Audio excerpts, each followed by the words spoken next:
When we first think about bacteria, we usually picture small organisms floating freely in water. In reality, bacteria do not stay suspended for long.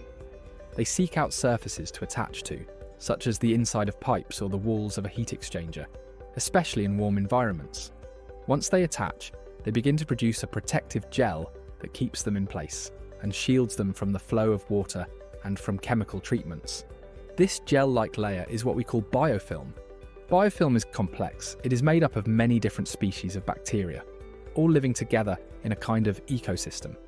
Over time, it creates the conditions for larger organisms to settle as well. Larvae, such as those of barnacles, can attach to the biofilm, feed on it, and build protective shells. This combination of biofilm and larger organisms is what we call biofouling. Once established, it becomes extremely difficult to remove and can cause major operational problems.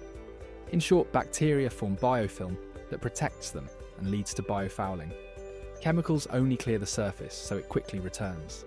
HydroFLOW disrupts the biofilm itself, making long-term control possible.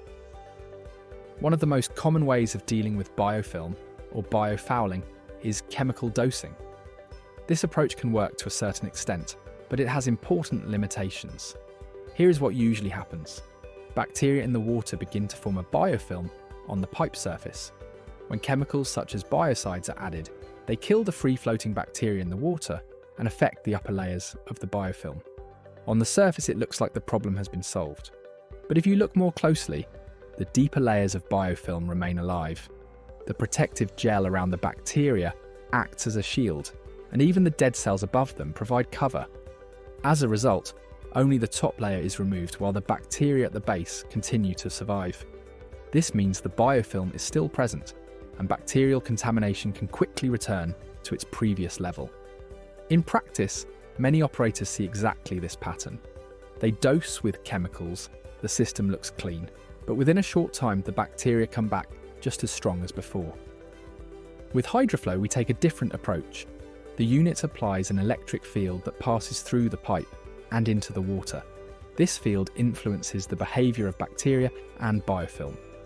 The signal disrupts the stability of the biofilm layer, causing pieces of it to detach from the pipe surface. These fragments are then carried away by the flow of water. Once the biofilm layer is reduced or removed, the environment becomes much less favourable for bacteria. Without that protective base to retreat into, they are more exposed to normal water flow and to any other treatment methods in place. This makes long-term control of biofouling much more achievable. Let's look at some real-world examples of HydroFLOW being applied to biofouling problems.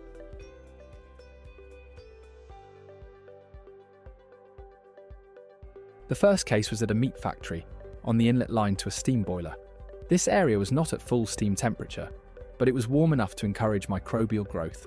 The incoming water came from a borehole, which meant it contained living organisms that continually reseeded the bacteria in the system. The factory had persistent problems with biofilm.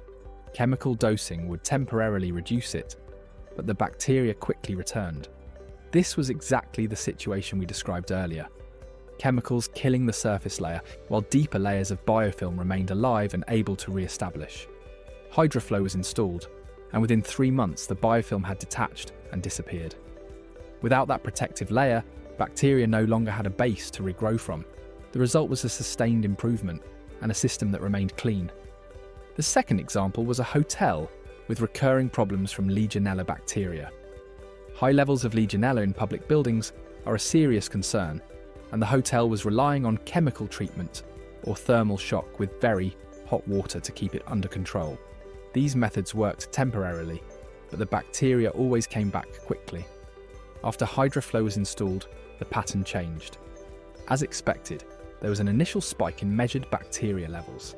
This was due to biofilm fragments being released and caught by the monitoring equipment. But over time, counts dropped steadily. Eventually, the levels fell below 10 CFU per litre, a reduction of several orders of magnitude compared with the starting point. Most importantly, this was a permanent change, not a temporary improvement.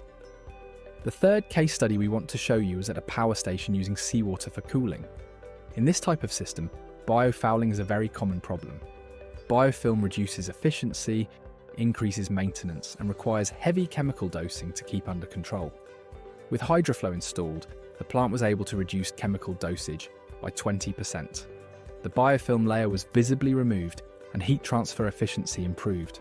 The transit temperature dropped by more than 7%, and bacterial counts dropped 97%. The financial savings were significant. By keeping the heat exchangers cleaner, the plant not only reduced chemical use and maintenance costs, but also improved efficiency in the use of liquid natural gas.